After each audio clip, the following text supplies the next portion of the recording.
Hi mga nakshi, magluto naman tayo ng medyo espesyal ngayon. Ito ay cordon bleu. Medyo iba yung way nung pag-prepare ko dito sa nakagawian. Nag-fillet ako ng 3 chicken breast, kaya lang hindi siya perfect, kaya hindi ko rin siya may slice ng manipis. Kaya ang gagawin natin ay ating i-chop na lang siya ng maliliit. Since nasira din yung aking chopper, ayan, manually, I will finely chop to make it look like a giniling. Then season with salt, pepper, and garlic powder. You may also put onion powder and paprika if available. Then mix until well blended. Then let's proceed. Maglagay ng cling wrap sa chopping board. Then maglalagay na tayo ng giniling ng manok. Well, same concept din lang naman siya. Parang thinly slice din yung ating giniling. Then ayan, ilalapat lang natin siya at lalagyan natin siya ng 1 pirasong ham, and then lalagyan natin siya ng keso.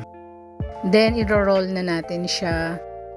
Make sure na ipupush nyo siyang maigi para medyo maging firm siya.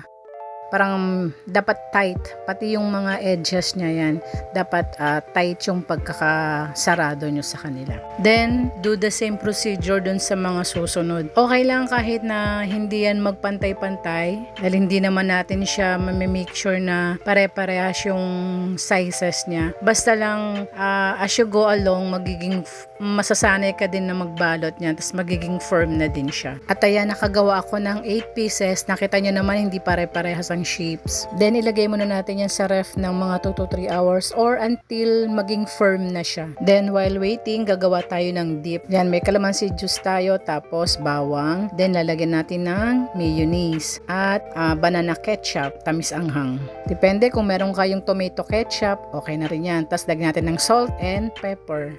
Nilagyan ko din yan ng paprika. A little bit of sugar. Then mix until well blended. At huwag kakalimutan tikman. At ayan, okay na nga. Then mag-prepare na tayo ng breading. Alam nyo na yan mga nakshi, lalagyan natin sa flour na may cornstarch, tapos sa itlog, and then lalagyan natin ng breadcrumbs. Sensya na, hindi ko na push yung button, kaya hindi ko napakita sa inyo. Ayan mga nakshi, na prito na siya at ini-slice na natin siya. At ayan na nga, tapos na. At ito na ang exciting part, nakahain na. Time to eat na mga nakshi. Ayan oh, ang sarap.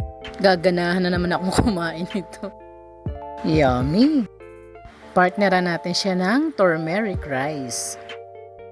Thanks for watching. Enjoy your meal. Till next video. Babush!